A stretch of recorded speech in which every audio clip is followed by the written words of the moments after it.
संजय लीला बंसाली की चर्चित फिल्म गंगूबाई काठियावाड़ी एक बार फिर सुर्खियों में है। 24 फरवरी 2020 को फिल्म का पहला टीजर जारी किया गया। यह फिल्म उस गंगूबाई की जिंदगी से प्रेरित है जो 1960 के दशक में मुंबई के कमाठीपुरा में वेश्यालय चलाती थी। Film mafia queens of Mumbai नाम की किताब पर आधारित है, जिसे एस हुसैन जैदी और जीन बोर्गिस ने लिखा है। गंगूबाई का असली नाम गंगा हरजीवन दास काठियावाड़ी था। उनका जन्म गुजरात के काठियावाड़ में हुआ था और वह वहीं पली बड़ी। माफिया क्वींस ऑफ मुंबई के सह लेखक एस हुसैन जैदी गंगूबाई के बारे में कई चीजें विस्तार से बताते हैं। वह कोटा चलाती थी, उन्हें धोखा देकर इस धंधे में लाया गया था। वो काठियावाड़ के संपन्न परिवार से थी। परिवार के लोग पढ़े लिखे थे और वकालत से जुड़े थे। गंगा को रमनीक लाल नाम के एक अकाउंटेंट से प्यार हो गया। उनका परिवार इस रिश्ते के लिए राजी नहीं था तो वह मुंबई भाग आई, लेकिन उस आदमी ने उन्हें धोखा दिया और कमाठीपुरा में बेच दिया। तब उन्हें एहसास हुआ कि अब वह अपने परिवार के पास वापस नहीं लौट सकती, क्योंकि उनका परिवार उन्हें स्वीकार नहीं करेगा। इसलिए उन्होंने हालात को अपनाया और बतौर सेक्स वर्कर काम करने लगी। वह गैंगस्टर नहीं थी, वह अंडरवर्ल्ड का हिस्सा भी नहीं थी, लेकिन ऐसे धंधे में थी जिसे नीची नजरों से देखा जाता था। जैसे जैसे वक्त गुजरा वह कमाठीपुरा रेड लाइट एरिया की प्रमुख बन गई। इस तरह से वह पहले गंगा से गंगू बनी और गंगू से मैडम बन गई। गंगूबाई ने कमाठीपुरा में हुई घरेलू चुनाव में हिस्सा लिया और जीत हासिल की। गंगू सेक्स वर्कर से गंगूबाई काठेवाली बन गई। काठेवाली दरअसल कोठेवाली से जुड़ा है। कोठा का मतलब है वैश्यालय और कोठा की प्रमुख को कोठेवाली कहा जाता था। उनके नाम के साथ जुड़ा काठियावाड़ी यह भी दिखाता था कि उनका परिवार से कैसा जुड़ाव था। 1960 और 1970 के दशक में गंगूबाई का कमाठीपुरा में काफी नाम रहा। वह अन्य सेक्स वर्कर्स के लिए मां की तरह थी। उन्होंने कोठा चलाने वाली मैडमों का प्रभाव खत्म कर दिया। गंगूबाई सुनहरे किनारे वाली सफेद साड़ी, सुनहरे बटन वाला ब्लाउज और सुनहरा चश्मा भी पहनती थी। वह कार से चला करती थी। उन्हें सोने से बनी चीजें पहनने का बहुत शौक था। बचपन में उनका सपना अभिनेत्री बनने का था। बाद के सालों में भी फिल्मी दुनिया में उनकी दिलचस्पी बनी रही। उन्होंने ऐसी कई लड़कियों के घर वापस भेजने में मदद की जिन्हें धोखे से वेश्यालयों में बेच दिया गया था। वह इस काम से जुड़ी महिलाओं की सुरक्षा के लिए भी काफी सजग थी। उन्होंने उन महिलाओं के साथ हुए अन्याय के खिलाफ आवाज उठाई और उन लोगों के खिलाफ भी कदम उठाए जिन्होंने इन महिलाओं का शोषण किया।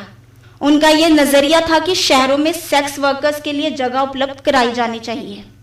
मुंबई के आजाद मैदान में महिला सशक्तिकरण और महिला अधिकारों के लिए आयोजित रैली में उनका भाषण काफी चर्चा में रहा था।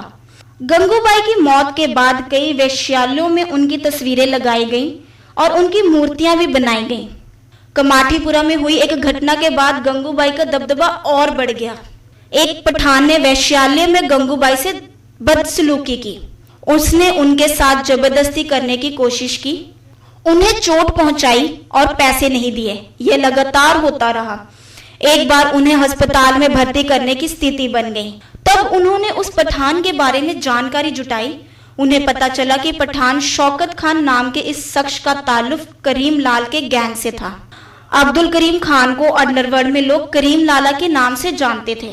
गंगूबाई करीम लाला के पास गईं और उन्होंने वह सब कुछ बताया जो उनके साथ हो रहा था।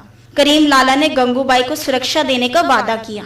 अगले दिन जब शौकत खान वेश्यालय पहुंचा तो उसकी जमकर पिटाई हुई।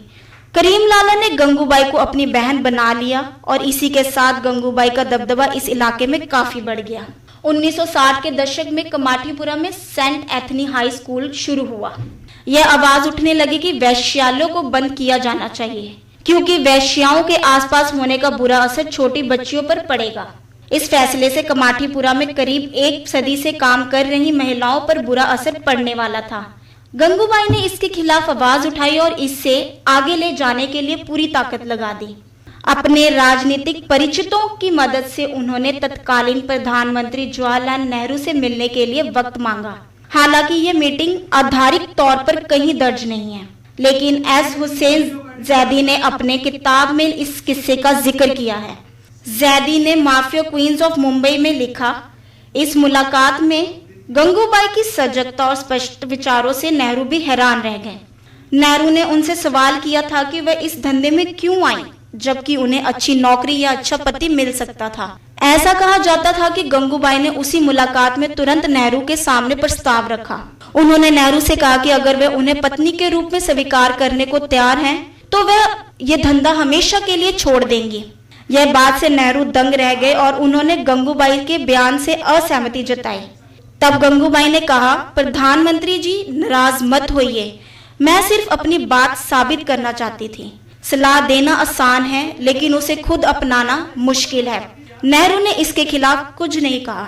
मुलाकात खत्म होने पर नेहरू ने गंगूबाई से वादा किया कि वह उनकी मांगों पर ध्यान देंगे। प्रधानमंत्री ने जब खुद इस पर हस्तक्षेप किया तो कमाठीपुरा से वेश्याओं को हटाने का काम कभी नहीं हो पाया। संजय लीला बंसाली अब गंगूबाई काठियावाड़ी की जिंदगी पर फिल्म बना रहे हैं। आलिया भट्ट गंगूबाई के किरदार में नजर आएंगी। फिल्म का फर्स्ट लुक लॉन्च कर दिया गया है। यह फिल्म 11 सितंबर 2021 को रिलीज होगी। जाते जाते आपको यह भी बता दें कि फिल्म में अजय देवगन भी अहम रोल निभाते नजर आएंगे।